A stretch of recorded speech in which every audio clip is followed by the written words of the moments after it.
بەرنامەی ئەمڕۆ با سپۆنسەری کۆمپانیای ئەسێ بۆ بازرگانی مۆبایل شیری ئەڵتونسا.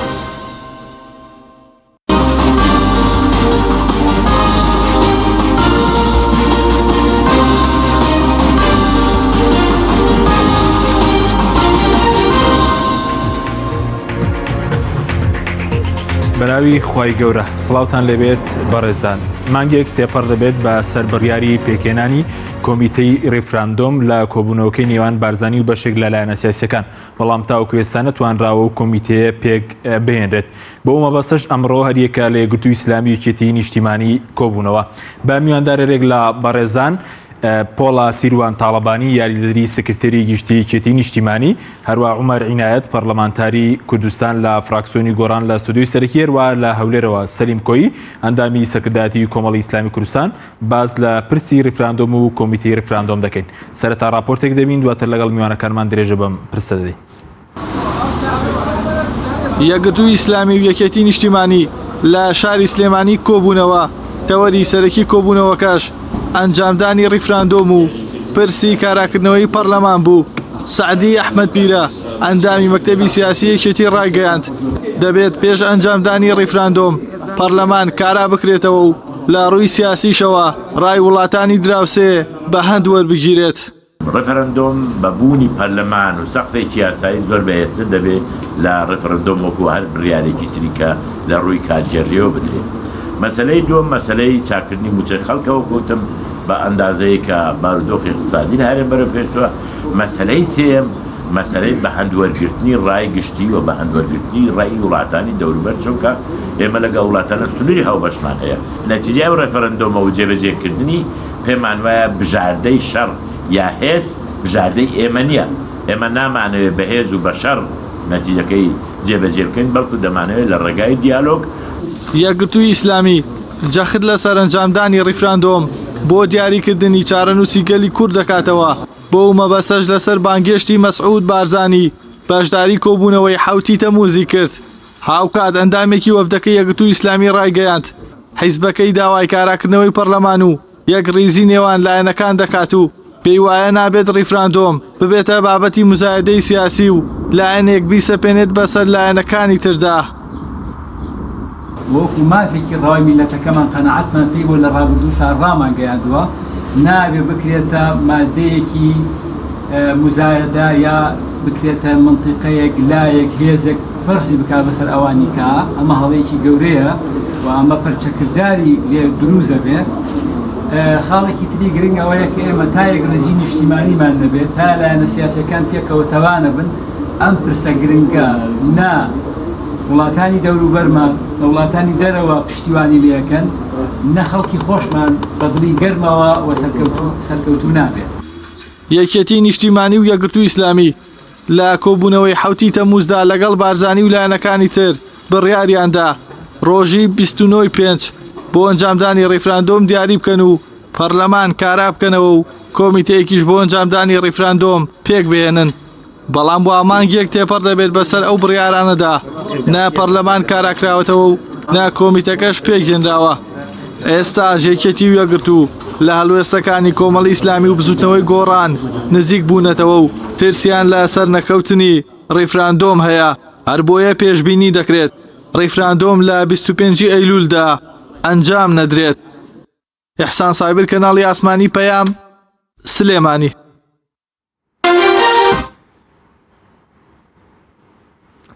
دووبارە سڵاوتان لەبێت بەڕێزان، سوپاس بۆ میوانەکانمان بەخێربێن، سوپاس بۆ ئامادەبوونتان. کاک پۆڵاگە سەرەتار لە بەڕێستانەوە دەست پێ بکەین سەبارەت بە کۆبوونەوەکەی ئەمڕۆی نێوانی یەکێتی نیشتیمانی و یەکگرتووی ئیسلامی. هیچ بڕیارێکی تێدا دراوە یاخود لە کۆبوونەوەکەدا تاوتوێکی کرا؟ زۆر سپاس بۆم دەرفەتە. دیارە پرسی ڕێفراندۆم ئەمڕۆ کە بۆتە بابەتێکی گەرم و لە ناو گۆڕۆپانی سیاسی کوردستانە قسە و باسێکی زۆر لەسەرەکرێ. ئێمە وەکو یەکێتی نیشتیمانی کوردستان هەر لە سەرەتاوە هەڵوێستی خۆمان لەسەر ئەو بابەتە هەبووە کە پێمان وا بووە کە مەسەلەی ڕێفراندۆم و ئەنجامدانی دەبێت لە ڕێگەی موسەساتی شەرعیەوە بێ و لە ڕێگەی پەرلەمانی کوردستانەوە وەکو جهەتێکی شەرعی ئەساسی کە لەم پرسەیە ئەبێ ڕۆڵی سەرەکی بجێڕێ. لە هەمووی گرنگتریش کۆدەنگی هێزە سیاسەکان و ڕێخستنەوەی ناوماڵی کورد بۆ ئەوەی ئەو هەنگاوە گەورەیە ئەو پرۆسە سیاسیە گەورەیە ئەو پرۆسە چارە نووسازە بە نسبەت میلەتی کوردەوە بە یەک قەراری سیاسی لە هەموو هێزە سیاسەکان پێکەوە ئەو بڕیارە سیاسی بدەن ئەو هەنگاو بنێن بۆ جێبەجێکردنی ئەو پرۆسەیە چونکە ئێمە پێمان وایە بەڕاستی ئەو پرۆسەیە ئەگەر هەر عاملێ لەم عاملانەی تیا موجود نەبێ کە بریتە لە کۆدەنگی هێزە سیاسەکان بەگەڕخستنەوەی موسەساتی شەرعی ئەگەر ئەنجامیش بدرێت پرۆسەیەکی ڕەنگە ناتەواو بێ یان ئەو قووەتەی نەبێ ئەو هێزەی نەبێ کە بتوانێت ڕۆدا هیچ برێرێک درا برێرێکی یاو بەش لە کۆبنەوەکە ئەمڕۆدا دیارەیەکێتی نیشتمانی کوردستان هەڵوێت لەسەر هەڵۆستەکانی خۆی دووپات کردەوە ئەمڕۆژ لەو مؤتەمەرە یابینیمان مؤتەمەر ڕۆژنامە نووسەکە کە یەکێتی سوورە لەسەر هەڵۆستەکانی خۆی لە بیدایەت شۆهر باز دۆکە کاک پۆڵا هەڵویستی مەکتەبی سیاسی لەگەڵ ئەنجومەنی سەرکردایەتی جیاوازە لەسەر مەسەلەی ڕێفراندۆم ئێستا یەک هەڵویستی یەکێتی نیشتیمانی دەربارەی ڕێفراندۆم یەکێتی نیشتیمانی هەر یەک هەڵوێست بووە لە کۆبنەوەکانیش کە پێشتریش کراوە یەکێتی هەر سوور بووە لەسەر ئەوەی کە ئەگەر ئێمە بچینە بۆ مەسەلەی ڕێفراندۆم پێویستە کە لە ڕێگەی پەرلەمانی کوردستان ئەوە بۆ کۆمەرجێک بووە کە یەکێتی بەبێ کاراکردنەوەی پەرلەمان و بێ کۆدەنگی هێزە سیاسیەکان پرۆسەی ڕێفراندۆمی یەکێتی پێوا وە و پرۆسەیەکی هیچ سەرکەوتو نابێ و ئەگەر بیشکرێ و ئەنجامیش بدرێ پرۆسەیەکی ناتەواوە بێ و لە ڕووی قانونیەوە ئەو قووەتە قانونی نابێت کە ئێمە بیکەینە وەرەقەیەک و لەگەڵ سانەتەن لەگەڵ کۆبنەوەکان لەگەڵ پارتیش کراون چکە پارتی دڵە مەسەرەن لای پارتی قسەی دەکەن و لە دەرەوەش قسەیەکی تر ئێمە لە هەموو شوێنە هەریە قساکەین قسەکەیشمانەوەیە کە پەرلەمان ئەم پرۆسەیە بێ لە ڕێگەی پەرلەمان و مؤسساتی شەرعیەوە بێ و هەڵوێستی ئێمە نەکی ئەمڕۆ لەوەتی یەکێتی نیشتیمانی کوردستان هەیە مافی چارەی خۆنووسین یەکێ لە دروشمە سەرێکی و ئەساسیەکانی یەکێتیە و هەتا ئەم ڕۆژێکێتی بە شانازیەوە خۆی بەوە زانەیە کە عاملی سەرەکی یاوەکو بڵێن هەڵسوڕێنەر و داینەمۆی سەرەکی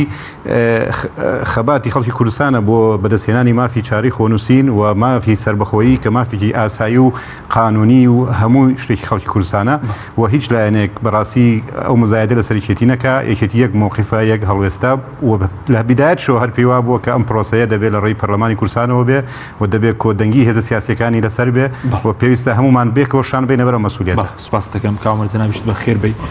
سەبارەت بە مەسلەی کۆمیتەیەک بۆ ڕێفراندۆم کە وا بڕیار بوو کە لە ماوەی پێک بهێنرێت پێ دوای هۆکاری چێکە تا پێێستا نەتوانراوە پێک بهێنرێ و ئیشکالیەتی ئەم کۆمیتەیە چیە بە بۆچوونیەوە. سپاس بۆ جەناب و بۆ جەنابی کاکسیران و بۆ میوانەکەشمان لە هاولێرەوە خۆی لە سەرەتاوە دەستبردن بۆ دروستکردنی بڵێن هەنگاونان بۆ ڕێفراندۆم و گشتپرسی بەڕای من هەنگاوێکی هەڵە بوو کە ئەبواە ئەو هەنگاوە لە ڕێگای مؤسساتە شەرعیەکانی هەرێمی کوردستانەوە کە پەرلەمان باڵەترین مؤسسەیە لە هەرێمی کوردستانە بۆ تەشریع و بۆنیێنەری خەڵکی کوردستان. باش هەڵەکەی لە چیدا هەڵەکە لەوا بوو کە کۆبوونەوەی حیزبەکان کرا لە خلای کۆبنەوەی حیزبەکان و ئەو کۆمیتەیە پێکهات ئەو گەڕانەوە بوو بۆ ساڵی 1991 ئەو کاتەکە بەری کوردستانی هەبوو لە بەری کوردستانی بڕیارێکیدا بۆ ئەنجامدانی هەڵبژاردن و ئەوە بوو کە هەڵبژاردننی کرا و ئەندای پەرلەمان دروستکراین تۆ لە خلالی 26 ساڵە مؤسسەکانی خۆت و دروست کردووە کەنسڵیانەکەی لەبەر خاتری ئەوەی کەوا بڵێن لایەنێکی سیاسی کەسێکی لە لایەنێکی سیاسی تر بەدڵ نییە بەویستی ئەو نییە ئەنی ئەوە مؤسساتیان کەنسڵ کرد کەنسڵکردنە ڕۆژێک کە برای پێکەنی بێگومان تۆ ئەیتوانی ئیرادەی ئەو حیزبە لە ناو پەرلەمانی کوردستانەوە تەرجمەی سیاستەکانی خۆی بکە ئەوە واضحە یعنی خۆ ئەو پەرلەمان بۆچی دروستکراوە بۆ ئەوی سیاسەتی هەموو حیزبەکانی کوردستان لە ناو پەرلەمانی کوردستانە ڕنگدانەوەی هەبێ و لێەوە لە ڕێگای فراکسیۆنەکانیانەوە کارەکانی خۆیان ئەنجام بدەن تر کاتێک کە پەرلەمان دروست بێ هیتر حیزب هیچ کاریگەریکی جێبەجێکردنی لە هەرێمی کوردستان نابێ بێخ لە خلالی حکوومەت و نوێنەرەکانیان لە حکوومەت و نوێنەرەکان لە پەرلەمان ئەلێەوە تەرجمەی سیاستەکانی خۆیان بکەن و هەوڵدەن ئەو ئەندامەکانیان نوێنەرەکان لە حکوومەت و لە پەرلەمان سیاستی حیزبەکە پیادە بکە بەو ئاراستەیە کە ئەو حیزبە لە پەیڕەو پرۆگرامەکە هەیەتی وەرە کاتی هەڵبژاردنەکانە بامەشەی بۆ کردو بەڵام بەداخەوە لە هەرێمی کوردستانە وا دەرنەچوو مؤسسەکە کە گەورەتری وەکو باسم کرد دامەزراوەکەی وایە تۆ بینایەکە هەبێ بیناکە دروست کرابێت لە مەسەن بۆ نمونە 3 کۆڵەکە یا 4 کۆڵۆمی هەبێ گەورەترین بڵێن ناوەی کۆڵۆمی ناوەڕاست کە پەرلەمانی کوردستانە بێ ئەمە فەشل پێبێنی و ئەوانی کەش و کۆڵۆمەکانی کەش و هەر هەموو بەرەو داڕزان بڕۆن تۆ بیت لەسەر ئەمە بین قاتیشکە دروستکەی کە ناوی دەوڵەتی کوردیە من بۆ معلوماتی بەڕێز یەکێکم لەوانەی بڵێن داکۆچیکەری سەرسەختم لە دەوڵی کوردی و یەکم لەوانەیە حەزەکەم چاوم داخەم و بیکەمەوە دەوڵەتی کوردی دروست بۆ ئەو ژیاو یعنی پێم خۆشە حتا ژیانی خۆشم ببەخشم لە پێناو دروستبوونی دەوڵەتی کوردیا بەڵام دەوڵەتی کوردیە دەوڵەتی بێ بۆ خەڵک بێ دەوڵەتی کوردی لە ڕێگای مؤسساتەکانی خەڵکی کوردستانەوە بێ جیازی چێگە لە ڕێی مؤسسات و لە ڕێگەی ئەوە بۆ شیەکەم ئەوە بۆ شیەکەم سە بە جەنابەت دەڵێ مادام ئێمە دژمان زۆرە سێری بەتایبەتی دەوڵەتەکانی چواردە و دژمان ئێمە ئەگەر لە ناو پەرلەمانەوەی خۆ من بۆ معلوماتی بەڕێزن ئەگەر لە پەرلەمانەوە بێ یان لە لای حیزبەوە بێ وەکو ئێستا کراوە با تەسەور نەکەی دەوڵەتەکانی ئیقلیم ئیتر واز دەیەمێ دێن و هەندێک کەسەیە کە دژی دەوڵەتی کوردی و دژی ڕێفراندۆمە بڵێ وڵات بێت هەندێک هەیە وا ئیدعاکەن لە بێتە ناو پەرلەمانەوە من لەگەڵیم بەڵام ئەگەر نێتە ناو پەرلەمانەوە لەگەڵی نیم زۆر کەس هێوادەن بۆ ئەڵێن بۆ لە دەینی ئەڵێ ئەو کاتە دەوڵەتەکانی ئیقلیم لەوانەیە ڕێیان وەرە بە هیچ جۆرە دەوڵەتەکانی ئیقلیم ڕێیان بەرامبەر بە دەوڵەتی کوردی ناگۆڕێ ئێران و عێراق و سووریا و تورکیا بە بەردەوامی دژی دروستبوونی دەوڵەتی کوردین ئەمە ئەگەر لە پەرلەمانەوە بێن بەڵام ئەگەر لە پەرلەمانەوە بێ ریزەکانی ناوخۆ یەکە خات ئێمە دژمەکانی دەرەوەمان زۆر لەناو خۆشمانە پەرتەوازە بین کەواتە ئێمە عاملی بڵێن زاتیشمان هەم خراپە و عاملی بڵێن مۆزوعیشمان مۆزوعەکە ئەگەر لە باریش بێ وەڵام ئێمە عاملە زاتیەکەمان هۆکارە زاتیەکەمان لاوازە لەبەرەوە وا باشە من بۆ خۆم ڕێیەکی تریشم هەبوو لەسەر مەسەلەی ڕاگەین دەوڵەتی سەربەخۆی کوردستان من پێم وایە ئەو ئاستەنگانەی ئەو تەنگژانەی کە بۆ دەوڵەتی کوردی دروست دەکرێت هەمان ئاستەنگ بۆ ڕێفراندۆمی دروستەکەی کەواتە هەڵەیەکی تریان کردو ئەو برادران لەو کۆمیتەیان دروست کردووە ئەوە بەڕای من ئەگەر نیەتیان فعلەن دەوڵەتی کوردی کە بەڕای من لە خلالی ئەو 26 ساڵە ئەوان نیەتیان دروستبوونی دەوڵەتی کوردی نەبووە بە تەسەووری من ئەوان بۆ کاریان نەکردووە چونکی ئەگەر کاریان بۆ بمبورە بە ئەم درستەیە تاواکەم ئەگەر کاریان بۆ کردایە کاتێک عێراق لە بەندی حەوت هاتە دەرەوە ئەمان داخۆشکاری سەرسەخت بوون بۆی عێراق لە بەندی حەوتا دەربێت ئەگەر عێراق لە بەندی حەوتە ژێر بەندی حەوتی تەوەی گرتوەکان بمایەتەوە بە ئەمەسی ئەم نابمایەتەوە ئێستا عێراق بۆ شێوەیە نێتوانێت جیاتی ئێمە بکە بۆ دروستکردنی دەوڵەتی کوردی ئەمان بوون کە نوێنەرەکانی ئێمە لە بەغا ئەوانە بوون داکۆکی سەرسەر ئەمان بوون دروستکەری حکوومەتی عێراقی دەوڵەتی عێراقی دروستیان کردووە ئەمان بوون سوپای عێراقیان دروست کردووە لەبەرەوە بە هیچ جۆرە نیان بوو ئێستا لەبەرەوەی لەگەڵ بەغداد تێکچوون بەرژەوەندەکان لەگەڵ بەغا لاواز بوو ئێستا هاتوون ئەیانوێ دەوڵەتی کوردی لە ئیدعای دروستکردنی دەوڵەتی کوردی ئەینا ئەگەر نیەتی دەوڵەتی کوردیان هەبووە لە ساڵی 91ەوە تا 2003 زۆر ئاسان بوو و لە 2003 ئاسانتر بوو هەلێکی زۆر لەبار بوو بەڵام بەداخەوە ئەم هەڵگایان نەنا سپاس دەکەم کاک سەلیم ئەگەر بێمە لە بەڕێز سپاس بۆ بەشداریکردن لە بەرنامەکەماندا سەبارەت بۆ مەسەلەی بەشداری نەکردنیەوە لە کۆمیتەی ڕێفراندۆم و لەو کۆبوونەوەیش بۆچی ئێوە بەشدار نابن لەم کۆمیتەیە و پێتان وایە بە چ ڕێگەیەک ڕێگەی ڕاستە بۆ ڕێفراندۆم؟ بسم الله الرحمن الرحيم سلام ڕێزم بۆ هەردوو میوانی بەڕێز و جەنابت و بینەرانی بەڕێز سپاس وەڵا دیارە پرسی ڕێفراندۆم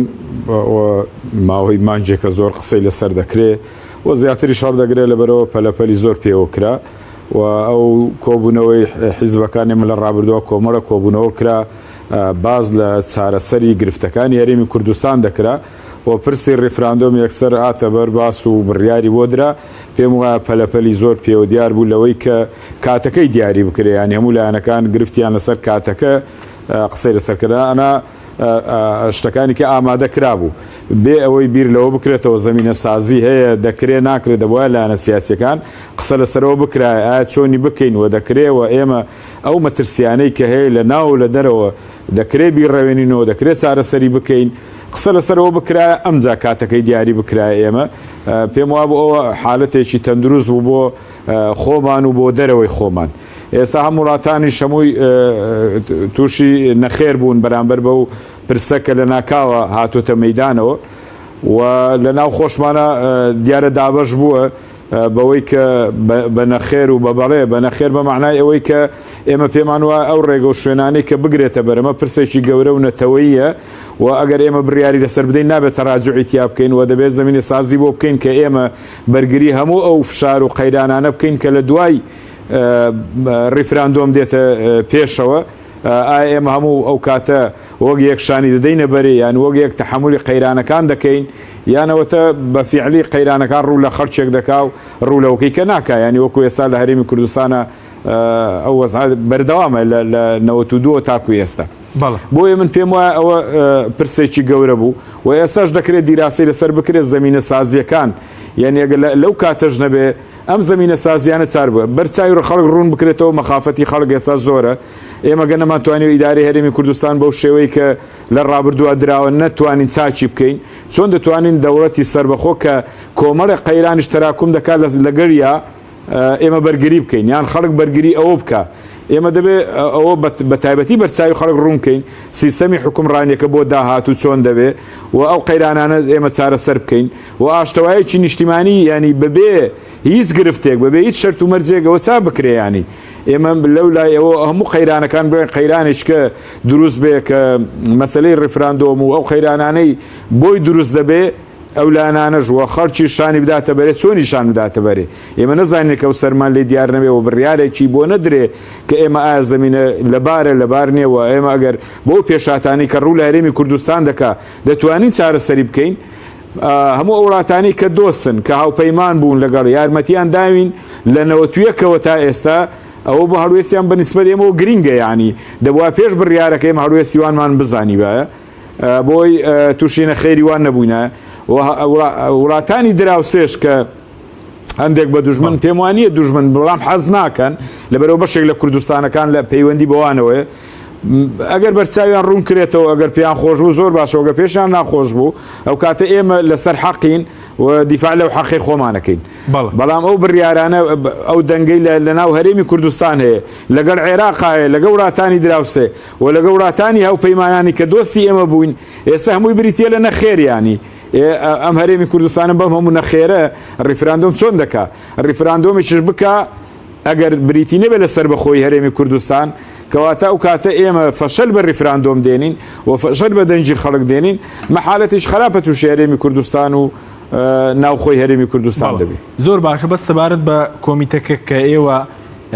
ئەگەر کۆمیتەکە بۆ نمونە چۆن بووایەوە بەشداریتان تێداکرد بۆ بەشدارین لەو کۆمیتەی کە پێکێنرا بوو بڕیاردراوە پێک بێنرێت ئەخر کۆمیتەکە لەو دانیشتە پەیدا بوو ئێمە لە دانیشتەکە بەشداریمان نەکرد پێمان وا بوو کە دەبووە هەموو ئەو زمینە سازیانی بۆ چارەسەر بکرێ ئاشتەوایی نیشتیمانی دروست بێت چکۆ وەفدەکانی ڕابردوو پارتی دیموکراتی کوردستان لە سۆنگەی ئەو پەیامەی کاک مەسعودەوە کە بڕیاری دابوو ئەم سێ سەرۆکایەتی هەڵبۆشێتەوە و ئاشتەوایکی نیشتیمانی دروست ببێ و چاکسازی تیا بکرێ قسە لەسەرەوە دەکرایانی ئەگەر ئەوە نەکرا بۆ بازدرا سەر ڕیفراندۆم و کۆبوونەوەی لایەنە سیاسیەکان و لێش بڕیاری ینی بەپێی معلومات هەر بڕیار لەسەر کاتەکەی دراوە کاتەکەی لە مانجینۆ بێ بەڵام چ ڕۆژێک بێ مشکلە نیە لایەنەکان دیاریکەن ئەمجا ئێمە هەموو ئەو قسانەمان هەبووە کە ئێستا هەم برایانی یەکگرتووە هەم یەکێتی نیشتیمانی کوردستان قسەیان لەسەری ئێمە شارەمان قسەمانە بووە پێویستیمان بەو زمینە سازیانەیە ئەگەنا بچینە ناو ڕیفراندۆمەوە ڕیفراندۆم خەڵک ئیسیجابەی نەبێ بە برسێتیەوە و بەرچاوی خەڵک ڕوون نەبێ و ئاشتەواییەک نەبێ باشە ئەگەر خۆتو بە تۆبزی خەڵک نابێ سەر سندوق ئەگەر خەڵک ئەو کاتە بەشداری نەکرد ئێمە چ بکەین ینی لایەنەکان و کاتە بڵێن چی بڵێن خەڵک نایەوێ نابێەوە بەڵێ سپاس دەکەم دواتر گرێم و لای بەڕێز کاک پۆڵاگەر گرێم و لای بەڕێز سەبارەت بە ئەوەی کە یەکێتی نیشتیمانی تاکو ئێستا ئەندامەکەی دیاری کردووە بۆ کۆمیتەی ڕیفراندۆم یاخودکەی ئەندامەکەی دیاری دەکات یەکێتی نیشتیمانی تا ئێستا ئەندامی دیاری نەکردووە بۆ تا ئێستا دیاری نەکرد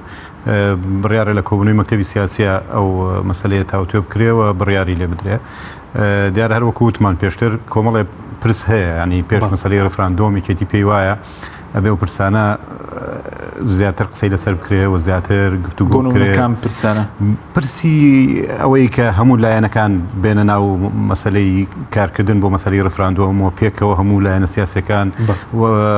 مەسەلەی کاراکردنەوەی پەرلەمان مەسەلەی بژێوی و ژیانی خەڵک مەسەلەی باشترکردنی گوزەرانی خەڵک لە ڕووی خزمەتگوزاری وانە ئێستا خەڵک هەمومان دەزانین بارودۆخی خەڵک زۆر زۆر خراپە ینی وەکو مامۆستا ژووتی خەڵک لە دۆخێکایە کە ینی ئەگەر بڵێم قوتی ژیانی ڕۆژانەی نییە ڕەنگە هین نەبێ ڕاست بێ لەبەرەوەی ئێستا خەڵک لە دۆخێکی ئاوهایە تۆ بیبێتە بەردەم پرۆسێکی وا چارەنووساز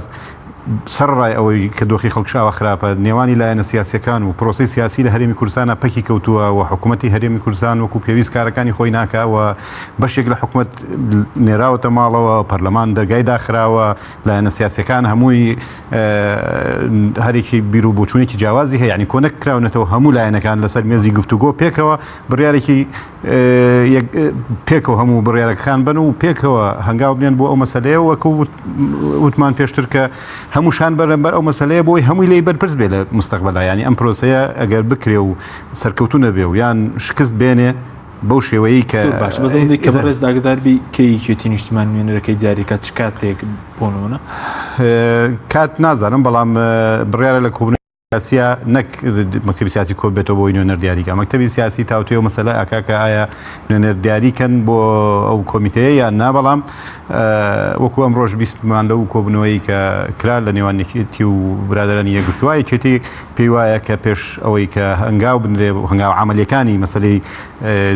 پرۆسی ڕفراندۆم دەست پێ بکرێ ئەبێ باز چاکردنی ژیانی و بژێوی خەڵک مەسەلەی کاراکردنەوەی پەرلەمان ئەمانە ئەولەویەت بێ پێش ئەوە باشە کارەکردنەوەی پەرلەمان ڕوانگەی کێتی نیشتمانیوە چۆنە ینی سەوڕون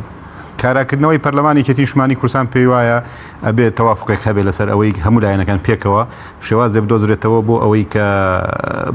لەسەر سیغەیەک ڕێککەوینەوە بۆ کاراکردنەوەی پەرلەمان دەتانەوێت ئەم دەستێ بگۆڕێن سەرۆکایەتی پەرلەمانە ئێمامانەوێت سیغەیەک بێ کە هەموو لایەنەکان پێ ڕازی بن بڕاستی یعنی وا نەبێ کە بڵین تەرەفێک لی مەغدور کرێ لەوەی کە لە مەسەلەی کاراکردنەوەی پەرلەمانە پێویستە بزوتنەوەی گۆڕان و پارتی دیموکراتی کوردستان و یەکێتیش و لایەنەکانی کێش بە کۆمەڵی ئیسلامیش و یەکگرتووشەوە هەمومان لەسەر سیغەیەک ڕێککەوین شێوازێ بێ کە گونجاو بێ بۆ هەموو لایەک و هەموو لایەک کۆک بن لەسەری سیغەیەک بۆ کاراکردنەوەی پەرلەمان کە جێ ڕەزامەندی هەموو لایەک بێ ئەمەش بە گفتوگۆ ئەکرێ ئەمیش بە دانیشتن ئەکرێ ئەمیش بە دیالۆگ و بیر و ڕاگۆڕینەوە ئەکرێ بەڕاستی و بە تەنازولکردنیش بۆ یەکتری لەسەر هەندێ بابەت بەڕاستی زۆر ئاسایی ئاگەتەوە لەبەر بەرژەوەندی خەڵک و لەبەر بەرژەوەندی میلەت لەسەر هەندێک مەسەلەی تەسکی حزبایەتی خەڵک بێتە خوارەوە یان لەسەر هەندێک تاکوێسەوە کێ تەنازول ناکە لە مەسەلەی کاراکردنەوەی پەرلەمان ئێمە بە حکمیەوەی کە پارتی دیموکراتی کوردستان خۆی بە باڵاترین هێزە زانی لە کوردستانە و خۆشی خاوەن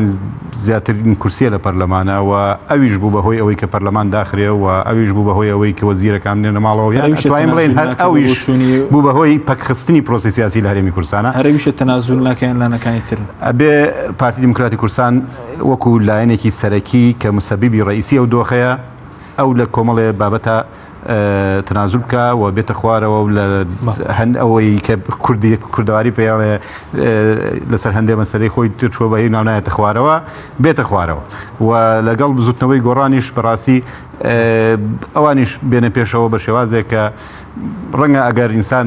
دانەوەکو دان بە جەرگی خۆشتا بنێی لەسەر هەندێک بابەت بەڵام لەبەر بەرژەوەندی خەڵک قەیچێکە بەڵام هەندێک مەسائل هەیە مەسائلی مەبدەئی بەڕاستی مەسەلەی کاراکردنەوەی پەرلەمان یان لایەنێک ناتوانێت بێت شتێک فەرسکا بەسەر تۆیە بڵێ تۆ من فڵانم ناوێ فیسارمەوێ ئەبێ ئەو نوێنەری تۆ بەرزوت پارتی هۆکاری یەکەمی دۆخی تێکدانی دۆخێرێمەوە بێگومان بە شتێکی واقعی پارتی دیموکراتی کوردستان پەرلەمانی داخستووە بەڵێ لە موچە شەروایە مەسەلەی موچە بێگومان من پێم وایە ئەم مەسەلانە هەمووی ڕەبتی بەیەکەوە ینی ئەم مەسەلەی پەکخستنی پەرلەمان و مەسەلەی حکوومەت و ئەم قەیرانانە کێشەکانمان لەگەڵ بەغا و ئەمانە هەمووی کۆمەڵە قەیرانێکن کە بەڕاستی ئەگەر قەیرانی سەرۆکایەتی پەرلەمان و سەرۆکاتیرم سارسێ موچەش کێشەی نابێت من پێم وایە هەموو شتێک قابلی چارەسەرکردنە بەڵام پێش هەموو شتێک کێشەکانی ناوخۆمان هەلکەین و پەرلەمان کارا بکرێتەوە حکوومەت ئەکتیف بکرێتەوە وەکو جاران توانین ئەو کاتە کێشەکانمان لەگەڵ بەغاش چارەسەرکەین ئەو کاتە موقیفیشمان بە قوترە بێ لەگەڵ ئێزەکانی نەیارمان ئەتوانین بەڵام بەم دۆخەوە نەک قەیرانمان بۆ چارەسەر نابێ بگرێ ڕۆژ بە ڕۆژ قەیرانیش زیاتر سپاس دەکەم کاو مەرسەبارەت بە کۆمیتەکە بزنەوەی گۆڕانش کە بەشدار نیە لەم کۆمیتەیە بە بۆ چوونی ئێوە دەکرات جۆرە کۆمیتەیەک پێک بێنرێک هەموو لایەنەکان تێدا بەشدارمەوە بتوانێت ڕۆڵێکی گرنگ بگێرە لە مەسەلەی ریفراندۆمدا ڕێیکی خۆم بڵێم ئەو کاتە جەنابەت بڵێن قسەکانت بم بڕی توتەرای جەنابی کاکسەلیم من ڕێیم وایە خۆم بۆ خۆم بە عومەرعنایەت ڕێیم وایە دروستکردنی دەوڵەتی کوردی ئەکرا لە ڕێی پەرلەمانەوە بێت چکە وەموکو باسم کردەوە ئاستەنگانەی بۆ دەوڵەتی کوردی دروستەکرێت لە چواردەورمان هەمان ئەو ئاستەنگانەش و هێزەکانی دنیاش هەمان ئەو ئەستەنگانە بۆ ریفراندۆمی دروست یعنی ئێمە دوو جار خۆمانەین لە ئەو شەڕەکە ئەمانەیە دەوڵەتی کوردستان دروستکەین لەبەرەوە ئەگەر هەوڵ بدرایە بارودۆخەکە ئاسایی بکرێت چکە ئەوان بووە ئیدعاکەن کە بەڕای من ئیدعاکان تەواو نییە کە قەیرانی دارایی هەیە لە هەرێمی کوردستانە خۆ قەیرانی دارایی ناتوانن بە حسابی خۆیان ناتوانن چاکی بکەن دارایی لە کوردستان هەیە ئەمە دروستکراوە بەڕێی من دروستکراوە کێ دروستی کرد بە تایبەتی پارتی و یەکێتی هەردووکیان ینی هەردوو دروستیان کردو بڵێ چکە هەردووکیان هاوبەشن و هاتا وەزیرەکانی بڵین یەکگرتو و کۆمەڵ و ئەوانش کە کاتێ موچە بڕا ئەوانیش جۆرە لە بێدەنگیان کرد ئەوانیش لە کۆبوونی ئەنجومەنی وەزیران قسەی کردووە بەڕای من ئێستا شتێک نییە بە ناوی ئەنجومەنی وەزیران ئەنجومەنی وەزیران بۆتە تقریباً پاشکۆ لەبەرەوەی ئەنجومەنی قەیرانەکە ئێستا لیژنەی باڵای قەیرانەکان ڕوبەڕووی قەیرانەکان دروست بووە و دوای ئەویش لیژنەی باڵای نەوت و گاز دێ ئەوە دوو ئەنجومەنی وەزیرانی کرد هەیە ئینجا ئەنجومەنی وەزیرانی ئەسڵەکە هەیە ئەنجومەنی وەزیرانەکە تقریباً ئەنجومەنی وەزیرانێکی بێدەسەڵاتە و کۆبوونەوەکانیشی بەدەنگدان نییە بڕیارەکانی بەدەنگدان نیە کۆبوونەوە ئەکرێ بەس بڕیارەکانی بەدەنگدان نییە جا من پێم وایە ئەگەر بارودۆخی خەڵکی کوردستان چاک بکرایە بەچی چاکرێ خەڵکی کوردستان تەحملەکە بەس بە مەرجێت دادپەروەری هەبێ منە بینیم ئێستا خەڵک هەیە کۆمپانیای نەوتی هەیە یە لەسەر ئەم کورسی من و جەنابی کاک پۆڵا دانیشێ باسی ئەوە کە ئەڵێ کاکە خەڵک برسیتی یەکاکە تو خۆت کۆمپانیای نەوتت هەیە خۆت بە کارتۆن دۆلار بوو دێتە ماڵەوە حسەی نەوتی ماگانەت هەیە دێ لەسەر تەلەڤیزیۆن باسەکە لەکاکە خەڵکی کوردستان برسیتی یار ئەوتۆن من و کاک پۆڵا باسەکەی ئەو شەڕین بامیش باسەکە ئێمە لەوانەیە پارەوەمان نەبێ ژنەکەمان بەرین لە کتورچیا خێزانەکەمان بەرین نەخۆش بێت چارەسەری بکەین بەڵام ئەو یە ئیدعاکە مثلا پێی ئەڵێن کاکە ئەو خانوت بۆ نەت بۆ تعمیرەکەین ئەڵێ چی تێچێ 400,000 ئەڵێ کاکە بە 400,000 دلار بە من مەڵێ پێم بڵێ چەند دەفتەری تێچێ من بە دەفتەرە قسە لەگەڵ من بکە ئەمەش دێ لەسەر تەلەڤیزیۆن باسی ئەوەکە ئەڵێ کاکە خەڵک برسێتی کەواتە ئەگەر من ئەخیری قسەکەم ئەوە بێ ئەگەر دادی کۆمەڵایەتی هەبێت لە هەرێمی کوردستانە خەڵکدان بەخۆیان ئەگرێ و تەحمولی شەکات چی لێ بێ دەوڵەتی کورد بگەینە سەر ئەوەش بگەینە سەر گوڵۆچنەکەی ساڵی دەوەدەکان خەڵک تەحمولەکان بەڵام تۆ کاتێ بەرپرسەکان و کوڕی بەرپرسەکان و خانەوادەی بەرپرسەکان و لە های لای بژین خەڵکی کەش تەحمولی ئەو مەسەلەیە ناکات لەبەرەوە خەڵک وەکو ئەو ناژی هەمان تەسیەکێیدا کوڕی فەقیرەکەیدا تەسیەکێیدا خەڵکە هەژارەکەیدا سێری کە بزانن لەو قوربانانەی لە شەڕی داعشا کەوتۆ 1000 و مەسەن پێمای 700 شەهیدمان هەیە هەر 1700 شەهیدەکە کوڕی فەقیرە بەدەگمەن ئەبینی کوڕی بەرپرسێکی تیانە زۆر بەدەگمەنتیایەتی من ناڵم تیانی بەڵام زۆر بەدەگمەنتیایەتی کوڕی سەرمایه‌دارێکی تیانە کەواتە خەڵکی هەژارەکە قوتی شەڕەکەیە سوتەمەنی شەڕەکەیە و خەڵکە هەژارەکەش بێ خواردن و بێ دەرەتانە ئەوەشی کە های لایفەژی بەرپرسەکەیە ئەو بەرپرسەکە بڕیار لەسەر چارەنووسی ئێمەدا لە هەرێمی کوردستانە ئەمە گەورەترین مەترسیە پێویستە ئێمە چارەسەری ئەم مەسائلەمان بکردایە دادی کۆمەڵاتی لانی کەم خۆ بەدەست تۆ نییە بڵین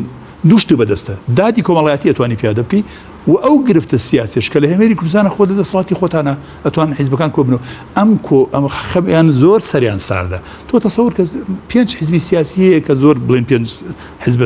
بڵین گەورەکە با بڵین ئەم 5 حیزب تایزە پێ کۆکۆ نەبوو دابن قیادەی ئەم 5 حیزب هەستن لەگەڵ ڕێزم تایزەوە قیادەی کەسێکی بڕیاردەری سەرکی ناوکەتی نەماوە و ئێمەش بەمان شێوە تا ئەم لە حەزەی کە من تیاژیم کەسی بڕیاردەری سەرکی ناو پستنەوەی گۆڕاشیان نەماوە کاتە ئەو دوو کەسە سەرکی نامێنێ بڕیاردان لە ناو دوو حیزبەش تۆزێک زەحمەتە بێتر تا ئەو کاتەی قورسە بێ ینی واضحە جەمسەرەکان جیا بێتەوە قوتابەکان جیا بێتەوە لەبەرەوە ئێستا ئەگەر ئەم 5 حیزبە کۆ ببنەوە گرفتە سیاسەکە زۆر ئاسانە تۆ هەنگاوی گەورەت بەدەستەوەیە کەڵی دروستبوونی دەوڵەتی کوردستان ئەگەر نیەت هەیە ئەگەر نیەت من سەرەتاوە پێم وتی کە ئەم نیەتە نییە بەڵام گریمان نیەت هەیە باشە تۆ ئەم نیەتە گەورەیەت هەیە تەحەدای هەموو دنیا ئەەکەی تەحەداری چواردەوری خۆتەکەی ئێ ناتوانانی گرفتە سیاسیەکە چارەسەر باش ئەگەر بە کورتی وەڵام دەیتەوە ئەوەی کە ئێوە هەموو شتێک ڕەنگە خەڵک دەڵێ ئەوە چییە هەموو شتێک دەبەستنەوە بە پەرلەمان کارا بگرێت و حکومەتەکەی لە چیدا بەڕای من پەرلەمان تەنها ئەوەیە مۆسیقی شەرعیە ینا پەرلەمان خۆ عەسای سحری پێوە نییە قوتی خەڵک چاکات و عەسای سحری پێوە نییە ئێران و تورکیا و عێراق و ئەوانەمان بۆ ڕازی بکە بەڵام یەکریزی دروستەکان لەناو ینی ئەو ستەمە سیاسی ئەو ستەمەی سیاسی کە لە لایەنە سیاسیەکان کراوە لە کۆمەڵی ئیسلامی کراوە لە بەتایبەتی لە بزنەوەی گۆڕان کراوە ئەو ستەمە سیاسیە ناهێڵێ مەسەن ئەو تەحەدایی کە پارتی دیموکراتی کوردستانی کە ئەڵێ من فڵانە کەس سەرۆکی هەرێمی سەرۆکی پەرلەمانی کوردستان بێ من ڕێگە نادەم پەرلەمانکارە بێتەوە کەواتە تۆ بە 38 کورسیەوە هاتووی تەحەدای ئەوەکەی کە پەرلەمانێک کە هەموو حیزبەکانە پەکەت خستووە ئەمە گەورەترین ستەمە لە کوردستان ئەکرێ کە حیزبێکی سیاسی تەنها 38 کورسی هەیە بە 38 کورسیەوە بۆتە الئامر والناهی لە هەرێمی کوردستانە ئەمە قابلی قبول نییە مەفروضە بەخۆیانە بچنەوە ئەوانیش ئەگەر نیەتیان کە بەلای من گومانێکی گەورەم هەیە ئەگەر نیەتیان دروستکردنی دەوڵەتی کوردیە زۆر ئاسانە با بڵێن قەیرانەکە بەدەستیان نییە با بڵێن پارە نییە با بڵێن سعی دابەزیەوە با بڵێن خەڵکی زۆریان دامەزراندووە بەڵام خۆ ئەتوانن بارودۆخە سیاسیەکە چاک کەواتە نیەتەکە نییە سپاس دەکەم دووەتەگرم لای بەرزستان کاک سەلیم دوای ناوبڕێک دەگەڕێنەوە لای بەرزستان بەڵێ بینەرانی بەڕێز ناوبڕێکی کورت و لەگەڵمان بێنەوە دەگەڕێنەوە لاتە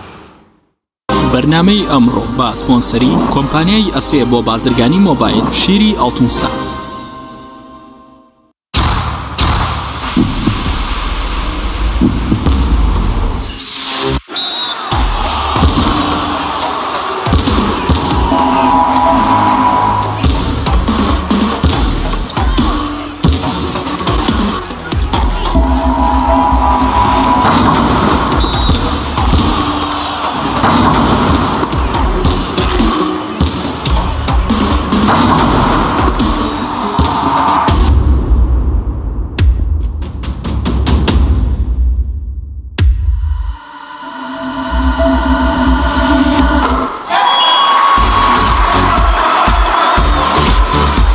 سەرکەوتنە گەورەیە تەنها شیری وشکی ئەڵتونسای تەمێکی ڕاستەقینە و 100% سروشتی نۆشی کە و هەمیشە بە بەهێزی بمێنەرەوە.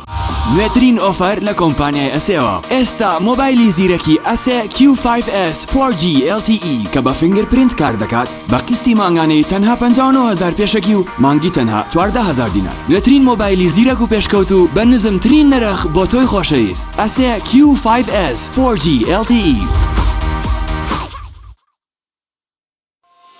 کۆمپانیای بەیزا لە پێنە و بەرەنگاربوونەوەی قەیرانی دارایی و پێشکەشکردنی باشترین ئامێری کارەبایەتی نۆماڵ کۆمپانیای بەیزا بووە بریکاری گشتی کۆمپانیای زەمگی ئیتالی هەروەها فرۆشتنی بەرهەمەکانی باقیستی 8 مانگ بە هاوڵاتیان سەلاجە و مجەمیدە هەموو جۆرەکانی سپلێت تەلەڤیزیۆن و تەباخ و مڕەشەح فڕن و مایکرۆ گسکی کارەبایی غەسالەی جلشتن و قاپشتن بەیزا مامی هاوڵاتیان. کۆمپانیای دنیا دیکۆر کۆمپانیای دنیا دیکۆر ئامادەیە بۆ دانانی دیکۆراتی ماڵ و شوێنە گشتی و حکومیەکان. کۆمپانیای دنیا دیکۆر هەڵدەستێت بە دروستکردن و دانانی کەوانتەر و ژووری نووسن و ئۆفیسی گەشت و گوزار و جبسم بۆردی مەغریبی و کاغەزی دیواری ئیتاڵی و تەختەی ئەرزی تورکی و ئەڵمانی و جیاکردنەوەی هۆڵ بە HDF و MDF و داری سروشتی. کۆمپانیای دنیا دیکۆر دنیایەک بۆ دیکۆراتەکانتان. ناونیشان سلێمانی فەرعی یەکەم شەقامی بازنەی مەلیک مەحموود بەرامبەر پارکی مەلیک مەحموود. فەرعی دووەم شەقامی بازنەی مەلیک مەحموود بەرامبەر سۆپەرمارکێتی ئاڵتون. فەرعی سێیەم ناوچەی پیشەسازی یەک بەرامبەر تاقیگەی بیناسازی. کۆمپانیای دنیا دیکۆر. لامینەت و تەختەی ئەرزی تورکی AGT باشترین تەختەی ئەرزی تورکیا با بارزترین کوالیتی دروستکراوە پێکاتوە لە چەند مواصفاتێکی بەرز ئەستوورەکەی 8 ملم و 10 ملیمە حاشیەکەی لە ڕەنگی خۆیەتی ناونیشان سلێمانی شەقامی بازنەی مەلیک مەحموود بەرامبەر بەنزیخانەی بینایی پەیوەندی بکەن بەم ژمارانەوە 0770 955 7650 0770 955 7660. تۆپ ئارت تاکە بریکاری تۆڕی میدیایی کۆمەڵ بۆ دروستکردن و بڵاوکردنەوەی ڕیکلام. تۆپ ئارت.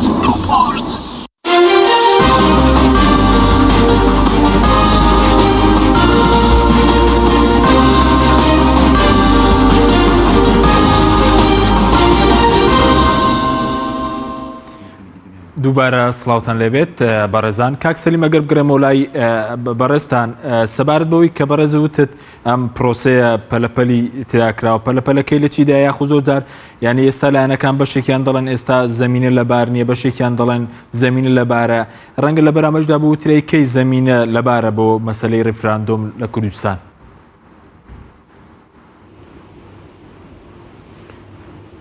وڵا من پێم وایە ئەو هەندێک پرسێ لە هەرێمی کوردستان ئەگەر وەکو کاعمەر باسی کرد ئەگەر نیەتێکەوێ بۆ چارەسەرکردنی ئەو گرفتانە و هەموو کاتێ زەمینە لەبارە بەڵام ئێمە دەبێت یەکەم لەسەر پێی خۆمان ڕاوەستین ئەو گرفتانەی ناوخۆ لە 92 تا ئێستا هەر بەڕێندراوە ساڵ بۆ ساڵ و پەرلەمان بۆ پەرلەمان هیچی چارەسەر نەکراوە ینی ئێمە هیچ زمینە سازیەکمان نەکردو بۆ ئەوی کە ڕۆژێ لە ڕۆژان بیر لەوە بکەینەوە کە ئێمە سەربەخۆ دەبین فشارمان دەکەوێتە سەری لەسەر پێی خۆمان ڕادەوەستین خودکەفایی خۆمانەیە بتوانین خاوەنی ئاو و کارەبا و ئەو خزمەت گوزاریە سادانەی کە خەڵک ڕۆژانە پێویست پێیتەوە ئەومان هەبوایە و موچەی خەڵک بە نەمری و نەژیش بووە هەبووە ئێستا خەڵک قەنەعەتی نییە ینی کە دەڵێن ئەمڕۆ موچەیە سعات 6 بەیانی دەچێت دەڵێن نەکو سعات 11 لێن پەشیمان بێتەوە نەمدات کەواتەوە بێ متمانەی خەڵکە ئەگەنا مانجێک باوەری نەگریان لە بەنقیدان ئێستا چێ پارە دەباتە بەنق هەموو پارەی بەنقەکانی ڕۆ یعنی ئەمانە هۆکاری ئەوەیە کە تو بنەمات نەهێشتووە بۆ ئەوەی کە خەڵک قەنەعەتی بۆ بنەمانە بێ و بەڵێنەکانیش نەماوە یعنی خەڵک قەنەعەتی بە بەڵێنەکانیش نەماوە و لە ڕابردووشدا کۆمەڵێ بەڵێندراوە کە زۆر گەورە بوو هیچی جێبەجێ نەکراوە ینی لە شەڕی ناوخۆ دوای 4 ساڵ شەڕ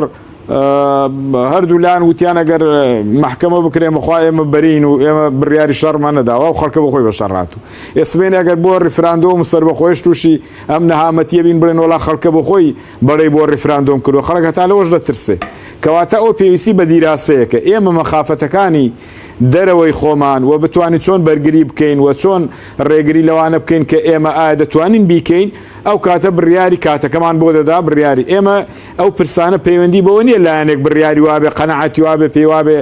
لە هەموو لایە کوردایەتی تر و باشتر یعنی بڕیاری چاک دەدا بۆ کوردایەتی ئەوە نییە چکە ئەمە پەیوەندی بە خەڵکەوەیە پەیوەندی بەم هەرێمی کوردستان و بە تاچی هەرێمی کوردستانەوەیە یعنی تاچی ناوخۆی حیزبەکانیش ئەگەر لەسەر ئەوە ڕێک نەکەوێ ئەو حیزبە ناتوانە بڕیاریەوەی بۆ بدا بڵێمە بەشدار دەبینیان بەشدار نامینی کە بەشدار نەبوو قەنەعەتی نەبوو بەشدار نابێت بۆیە ئەوە پێویستی بەوە بوو هەموو ئەو گرفتانە ئێمە لە ڕابردووە هەندێک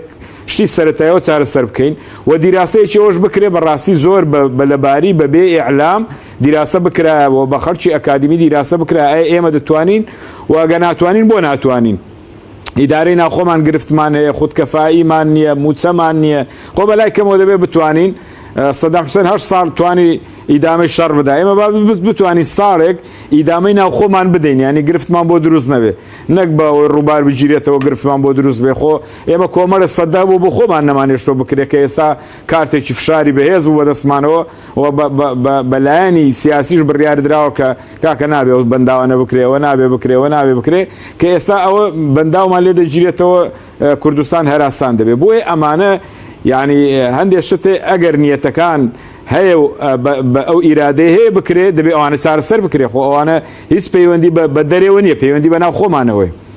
ئەمجا بۆ بەرچاوی لایەنەکانیش ئێمە بەڕاستی لە ڕابردووە کە هەموو ئەو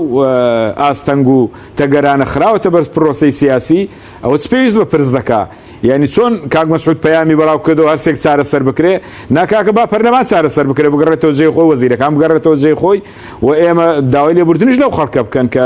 ئێمە ئەوانە گرفت بووە لە هەرێمی کوردستان وەکو شەڕی ناوخۆ بەشێک بووە لەوە ینی با ئەوانە نەمینێن و ئەو کاتە لایەنە سیاسیەکانیش هەر کەسە و لای خۆی لە لایەنە سیاسیەکان و خۆی و مەکتەبی سیاسی دیراسی چێوان دەکرد بە پرۆژەیەکەوە بچوونە لەو دانیشتنەدا بنیشتە دوور لە چاوی کامیرە ئەمجا وەفدێکیش دروست بکرا قسەی لەگە دەوروبەر بکردایە لەگە هاوپەیمانان بکردایە لەگە دۆستەکانی خۆمان بکردایە نەبێتە شتێک یعنی ئێستا هەر وڵاتێک تەمەشا دەکات دەڵێ دەبێ ئەمە چی لە پشتەوە بێ چێ دەعمیەم قەزیە بکە ئایا کورد بۆ خۆی لە خۆی و بڕیاری داوە یان شتێکی گەورەتر هەیە ئەمڕۆ کۆمەڵی هاوپەیمانی هەیە لە دەوروبەرمان هاوپەیمانی ڕووسی هەیە ئەمریکی هەیە ئەمجا عێراقی هەیە ئەمە لەکوێ ئەو معادلانەیە ئەم پێم وایە ئەوەش بەشێکە لەوەی کە خەڵکیش تەماشای وەزاکە بە زۆرێک دەکایانی بۆیە ئێمە دەکرا ئەوانە چارەسەر بکەین ئەوەی من بەڕاستی زۆر بەلامەوە گرینگە کا حەشیمیانی پرسی ناوخۆی لە هەموو پرسەکان گەورەترە لە هەموو پرسەکانیش گرنگترە کە ئێمە لەسەر پێی خۆمان ڕاوەسیەوە قەنەعەتمان بە خۆمان هەبێ قەنەعەتمان بە پرۆسەی سیاسیە بێ کە ئێستا لایەنەکان گەورەترین گرفتمانەوەیە کە قەنەعەتی ناوخۆی نەماوە ئێمە ئێستا تەحالوفات بەیانی هەڵبژاردن بکرێت چێ لەگە چێ تەحالوف دەکا بەو شێوە تەحالوف لەگەڵ یەک بکەین کە لە گچکەترین پرسان نەگەینەیەک لە پەرلەمانان نەگەینەیەک چۆن شتی وا دەبێیانی ئەمجا مەسەلەی یاسا و مەسەلەی بودجە و کاکە خۆ ئەو خەڵکە ئەگەر نەوەی ئالولبەیت بێ و سەید بێ و نەوەی پێغەمبەریش بێ عەلەیهی سەلات وسەلام هەر پێنجێکی دەکەوێت خۆ هەموو کوردستانی ناکەوێ ینی بەڵێ ینی پێ دوای ئێستا کوردستان لەسەر خۆیان تاپۆ کردەوە بەشێکی کەم لە سەڵاتدارن ئەرێوەڵا ساوی دەسەڵاتی بێ پارەی فولەوەی شەریکەی نەوتیە خۆچێ شەریکەی نەوتی ئێمە شەریکەی نەوتمانەیە خەڵک شەریکەی نەوتیە خەڵک نەوت تا ئێستا بە 150,000 دەکڕێ بەرمیلێ نەوتی بۆ خۆی پێگەرم کاتەوە ئەوە بزانە بە چەندەی کڕێ ئەمجا دووکەڕ و تۆزەکەی بۆ خەڵکەکەیە و پارەکە خۆی مەنازانێت سا بە چەند دەفرۆشرێ لەکوێ دەفرۆشرێ ڕێژەکەی چەندە پار هەر دەڕێن نییە و ئەو مانگە موچەنیە و دوومانجکە موچەنیە و بە دوو مانگ جارێک دەدرێ خۆ چێسەێن هەرچی بڵێن هەر ئەوە بووە لە ڕابردوو شەروا بۆ اتفاقێکی پەرلەمان لە بینی یەکێتی نیشتیمانی کوردستان و پارتی دیموکراتی کوردستان ئەوە بەڕێکراوە ئەگەنا بۆ حالەی اقتصادی ئەمە لەسەر عام هەموو پارەیە منتیقەیەکی استراتیجی اقتصادی تورکیا و ئێران و عێراق هەمووی لێرە ئاڵ و گۆڕی پێدەکرا ئەدی بۆ ئێستا هیچ پارەمان نییە یعنی ئێمە لە 25 ساڵە نەمانتوانیوە 10 ملیار دلار بۆ خۆمان خەزن بکەین ئەیلی چیلا ئەدی باش ئەگەر خەزن پارەمان نییە ئەدی ئەم هەموو مەسئولە تا ئێستا ئەم هەموو کەژاوەی سیارە و ڤیەلا و شەریکات و لە پارەی لە دەرێ و ئەدی ئەولی چوە هاتو خۆ لە دەرێ کەس دۆلارێک ناداتە یەکێک ئەمە گەیری هەرێمی کوردستان نییە دی بەڵێ سوپاس دەکەم دواتر دەگرێم بۆ لای بەڕێستانە دەرفەتمان هەبوو کاک پۆڵاس سەبارەت بە ژیانی خەڵک ئەوەی کە بەڕێز و دەبێت بەر لە ڕیفراندۆم ژیانی خەڵک خۆش بکرێت پێ دوایە دەسەڵاتداران دەتوان ژیانی خەڵک خۆشکان بەڵام نایکەن بە بۆ چوونیەوە بەڵێ دیارە ئێمە پێشتر باسمان کرد کە گوزەرانی خەڵک زۆر خراپەوە ئەو دۆخە گەشتۆتە ئاستێ ئیتر یعنی بەبەرەوە نەماوە ئیتر ئەوە نەماوە کە ئیتر ئەم دۆخە قبول بکرێ و پێویستە بە زووترین کات هەوڵ بدرێ بۆ باشکردنی ژیان و گوزەرانی خەڵک و ئەمەش جارێ پێش هەموو شتێک دەبێت ئەم ناوماڵی کورد ڕێک بخرێتەوە دەبێت هێزە سیاسەکان بێن پێش هەموو شتێ جارێ چارەسەرێک بۆ ئەو قەیرانانە بدۆزنەوە دەتوانڕێم قەیرانە چارە بوون دارەیە کە پێ دوێ دەتوانرێ ئاسان چارەسەر بکرێت دەتوانرێت بەڵام لەم دۆخەیە هیچ شتێک چارەسەر ناکرێت ئێمە ئێستا کێشەمان لەگەڵ بەغا هەیە کێشەی ناوخۆیمان هەیە و بەو شێوازەی کە مەسەن سەر لایەنێک احتیکاری پرۆسەی هەموو ژیانی خەڵکی کردووە بەڕاستی بڕیاری سیاسی پارتی دیموکراتی کوردستان مەسەلەن لە بڕیاری سیاسی لە مەسایلی ئابووری مەسلەی نەوت و مەسلەی پەیوەندیەکان و لە هەموو جومگەکانی کۆمەڵگای کوردوەغاری لە دەسەڵاتە بە هەمووی لای پارتیە ئەی ڕۆڵی یەکێتی نیشتیمانی چییە؟ یەکێتی نیشتیمانی کوردستانیش بۆ خۆی گلەی هەیە بەڕاستی بۆ چەند جارێکی لەسەر زاری هەواڵانی مەکتەبی سیاسیوان وتراوە ئێمە کە بەڕاستی خۆمان بەوە ئازانین کە شەریک نین لەم حکومەتە وەکو پێویست بۆ پێگەیی کە خۆمانی یەکێتی نیشتیمانی کوردستان هەیە بەقەد ئەوە شەریک نییە لەو دەسەڵاتە و یەکێتی نیشتیمانی کوردستان لە پێناو ئەوەی کە دۆخی سیاسی لەوە زیاتر تێک نەچێەوە لە پێناو ئەوەی کە هەرێمی کوردستان لە وەزعێکا بووە لە شەڕی داعشا بووە و لە کۆمەڵێ تەحەدیاتی تر هەبووە یەکێتی خۆی بۆ نەزانیوە کە شان نەداتە بەر ئەو مەسئولیەتە و ئەو دۆخی کە هەیە بۆیە پێیوا بووە کە باشتر وایە ئێمە دەرگایە دانەخەین ئەو کەناڵەیە کە لەگەڵ پارتیا هەیە و وەکو ئەوەی کە ئەگەر هەر بۆ ئەو درێژەدان بە وەزعەکە کە لەوە خراپتر نەبێ ئێمە پێماوا بووە کە ینی ئەگەر لەم وەزعەیە یەکێتی نیشتیمانی کوردستان بچێتە دەرەوە لە هەندێک مەسەلە بۆ نمونە لە حکوومەتیالەوە ڕەنگە دۆخەکە لەوە زیاتر ئاڵۆز بێ و ئێمە ڕەنگە بتوانین دەورێک ببینین هەرچۆنێ بێ ینی بۆ ئەوەی هیچ ئەگەر فشار دروستکردن بێ ئەگەر بەوە بێ کە زەخت بکرێ بۆەوەی کە کۆتایی بۆ دۆخە بێنرێ هەوڵی خۆمان داوە لەو پێناوەشە بۆ ژیانی خەڵک پێ دوێ ئێستا دەتوانرێت ژیانی خەڵک باش بکرێت پارە هەیە ژیانی خەڵک من نازانم تا چه حدێک پارە هەیە یان نا بەڵام ئێمە هەمومان ینی بە بلایەنە سیاسەکانیشەوە و ئەوەشە هەموو خەڵکەکە بەرچاوی ڕوون نییە یعنی ئێمە وەکو مامۆساژ باسی کردستە یعنی مەسەلەی نەوت شەفاف نییە مەسەلی داهاتی هەرێمی کوردستان لە زۆربەی خاڵە سنووریەکان و داهاتی ناوخۆمانە خاڵە سنووریەکان هەندێک لایەوە لایەوە شەر شەفاف هەموو ئەم شتانە گەڕێتەوە بۆ حکوومەتی بڵین هەرێمی کوردستان لە هەولێرەوە ئەم داهاتانە لە سلێمانی دابش ناکرێتەوە کۆمانە هەمووی کۆکرێتەوە ئەبرێ داهاتی نەوتە هەر لەوەیە هەموو شتەکان ینی بەڕاستی و ئێمە پێمان وایە کە ئەگەر دۆخی سیاسی چاکرێ موسساتی شەرعی بخێتەوە گەڕ و لایەنە سیاسەکان بێن پێکەوە هەمووی چارەسەر بۆ ئەم کێشە گیرە گفتانە بدۆزنەوە ئیتر بە نەوەیەک چارەسەر بدۆزنەوە لەگەڵ بەغا بگەنە نەتیجەیەک یا لە ناوخۆ بێکجار بڵێن ئەوە لەگە بەغا تەواو بێن خۆمان هەموو شتەکانی خۆمان ڕێکخینەوە ژیانی خەڵک دابینکەین ئەگەر ئەمە نەکرێ بەڕاستی هیچ پرۆسەیەک سەرکەوتو نابێ ینی بە کورتی پێ دوای ڕفراندۆم شێوازی ئێستا سەرکەوتو دەبێت من پێم وایە ینی تا ناوماڵی کورد ڕێک نەخرێ و تا هێزە سیاسەکان پێکەوە ینی هەر پرۆسەیەک لایەنێک یا دوو لایەن بیکەن بە تەنیا سەرکەوتو نابێ ئەم پرۆسەیە کاتێ سەرکەوتووە بێ کە خەڵکی کوردستانی لە پشت بێ کاتێ سەرکەوتووە بێ کە هەموو لایەنەکان پێکەوە بڕیار بن کاتێ سەرکەوتووە بێ کە هەوڵ هەیە کە یەک لایەن کاتە مڵکی خۆی یەک لایەن تا ئێستا ئەوێ وا بووە بەڵام ئەوێ بە شێوازی لە شێوازەکانیش خەڵک بێت بەو شێوەی کە ئەو ئێوێ بەو شێوەیە کە برادرانی پارتیانەوێ ئەبێ ئەوان ئەوە بزانن کە بەو شێوەی ئەوانەوێ نابێ بکرێ بەبێ بەو شێوەیە بکرێت کە خەڵکی کوردستان ئەوێ کە هەموو هێزە سیاسەکان پێکەوە لەسەر ڕێکەوە سپاسەکەم کامەت پێ دوێ بەم شێوێ بەو پەرتەوازێ و بەم ژیانی خەڵکە ڕێفراندۆمەکە سەرکەوتو دەبێت ئەگەر بگەڕێنەوە بە ساڵی 2005 لە سەدا 98 خەڵک بە شەرتەوە ڕێکخراوەکانی کۆمەڵگەی مەدەنی پێستان لە سەدا 98 خەڵک بە بەڵێ دەنگی داوە بۆ سەربەخۆیی کوردستان و هیچ کەسێکی جورئەتیەوەی نەکردو لەسەر تەلەڤیزیۆن بڵێ من دەنگ نادەم بۆ یا بنووسێ لە ئەو کاتە فەیسبوک و شتیوانە بووە پێستا بڵین تۆڕە کۆمەڵایەتەکان بەڵام ئێستا ئەو دەنگە زۆر باشکرا بیسی کەواتە ئەمە فەشەلی ینی پێ دوای لە سەدانەوە تۆش کەمترین فەشەلە ئەمە بوونی ئەو دەنگانە من نازانم چەند دەنگ دێ و چەند نایە بەڵام بوونی ئەو دەنگانە بە ئاشکرا لە تۆڕە کۆمەڵایەتەکان و لەسەر تەلەڤیزیۆن کەسێک بێ جورئەتی ئەو کابڵێ کاگات بەر نەخێر دەنگەدەم و خەڵکی دڵسۆزی کوردستانیش بێ و کابرا خۆشی بە دڵسۆزی خەڵکی کوردستان بزانێت بەڵێ من بە نەخێداوانە بە خیانەتکاریش وەسف دەکرێن هیچ کەسێ ناتوانێت بەڕاستی هەوی نیشتیمان پەروەری بۆدا خەڵک هەوی نیشتیمان پەروەری وجدانی خۆیاتی ئەو بۆ شێوەیە تێگەیشتووە لە دەوڵەت بەڕاستی من ئەگەر کەسێ دەنگ من لەداوە دەوڵەتی کوردستانیش قەت بە خاینی نابینم لەبەرەوەی ئەوە بۆ چوونی خۆیەتی یعنی ناکرێتەوە ئەکاتە بۆ دەنگ کاتە مادەم خائین بێگە بێ دەرێکی دوایەوە یا ئەگەر لە سا بڵین لە سانەوە پێنج دەنگ با بۆ کاتە بێ لە سا پێنجەکەی دەرکی باشتیوا چۆنە بێ من بورە با من قسەکەم تەواو کرد من یەک شتێک سەرنجمە هەبوو لەسەر قسەکانی جەنابی کاک پۆڵا من وا ئەبینم یەکێتی نیشتیمانی کوردستان کەوادری وەسەتی و کەوادرەکانی خواروی ئەبێ جیاب بکەینەوە لە نخبەی دەسەڵاتدار و بەرژەوەندی خوازی نیشتیمانی کوردستان بەڕێی من نخبەی دەسەڵات و بەرژەوەندی ناوێکی نیشتیمانی کوردستان وەک برادرانی پارتی دموکراتی کوردستان ئەوانش بەرپرسن لە مۆدۆخی کە خەری ئەرێمی کوردستانی تەیە لەبەرەوە ئەوانیش بۆکو جەنابەت باست کرد ئێستا نەو لەژێ دەسەڵاتی ئەوانە ئەفرۆشێ بەرژەوەندیان هەیە لە کۆمپانیانە و تێکانە زۆربەیان ئەمە ناکرێ ئەمانی لێ دەکەی بەڵێ سپاس دەکەم کاک سەلیم دوا پرسیاریش بۆ بەڕێز زۆر بە کورتی پێ دوایە ئەگەر ئەم کێشانە چارەسەر نەکەین ڕیفراندۆمەکە لە بەردەم مەترسیدایە ئەو کێشانێکی ئێستا لە کوردستانان وڵا بە تاکیل لەبەر دەمی مەترسێکی گەورەدا ینی خۆ ئەگەر هەمووشی بەڵێ بۆ بکا و سندوقخانیش پڕکرێتەوە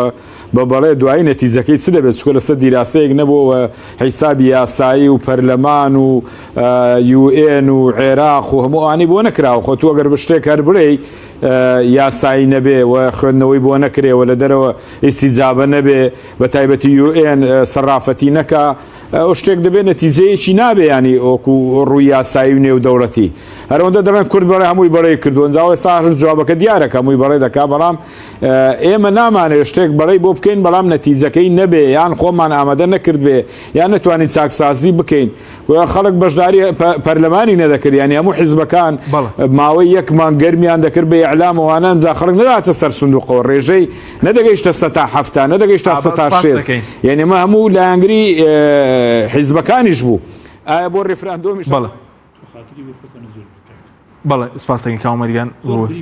وەڵاگە بە کورتی سوکار زۆر کورتە من لێرەوە بە خەڵکی کوردستان ئەڵێم و بە ئەوانەی بڕیارنە سەر ڕێفراندۆمداوە ئەبێت لە ئێستاوە کۆمیتەیەک دروستکەن لیژنەیەک دروستکەن دیراسەیەکی جەدوایەکی جەدوای اقتصادی بۆ دەوڵەتی کوردی دەربێن لە ڕووی ئابووری سیاسی سەربازی دیپلۆماسی دارایی بیخەنە بەدەم پەرلەمانی کوردستان ئەم لە ناو پەرلەمانی کوردستان ئەم لیژنەی راپۆرتی ئەم لیژنەیە بکەنێتەوە لەوێ بڕیار بدرێ ئایا ئەتوانێت دەوڵەتی سەربەخۆی کوردستان دروستکەن سپاس بۆی میدەران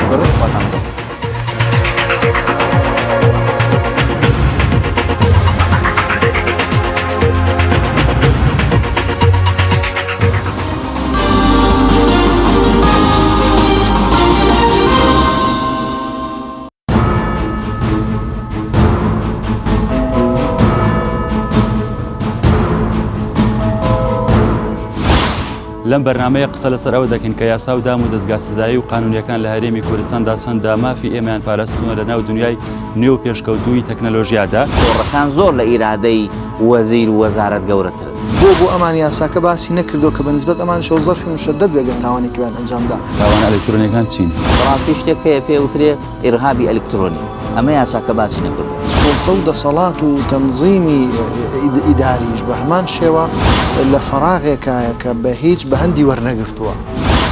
بەشدار بوو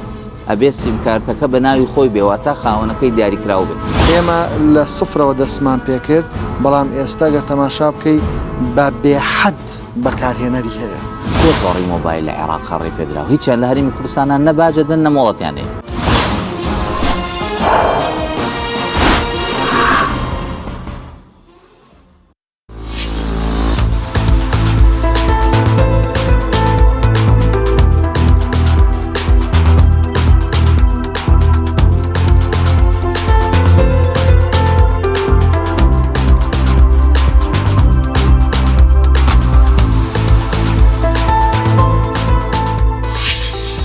پێویستمان زانی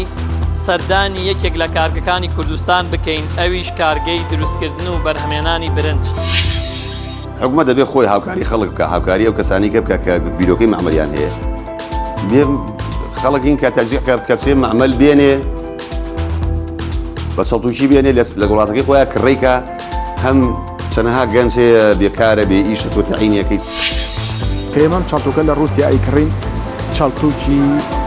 گردەی دەرەجەیەکەکەی کڕێ. ساڵانە ئێستا لە ئیم ساڵەوە کە دەستمان پێ کردووە قمان لەگەڵیان کردووە، ئێستا حالێن لە کراسنەدارەوە نەقڵەکەی.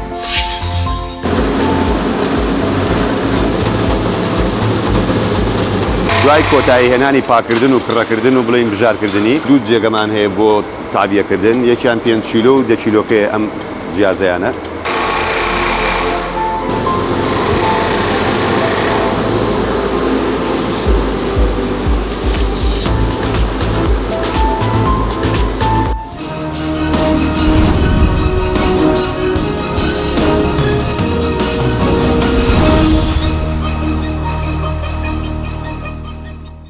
وإذ أنجيناكم من آل أنزل من السماء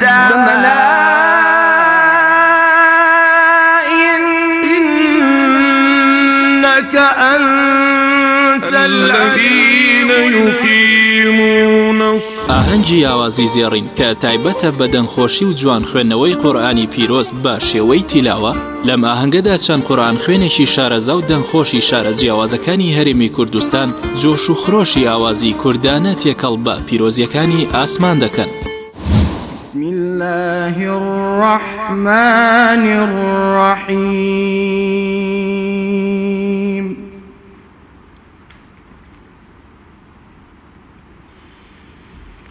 يا عبادي الذين آمنوا إن أرضي واسعة وإذ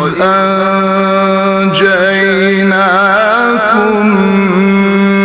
من آل فرعون يسومونكم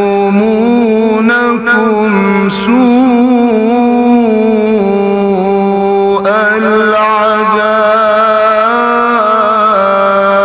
العذاب وهو الذي أنزل من السماء ماء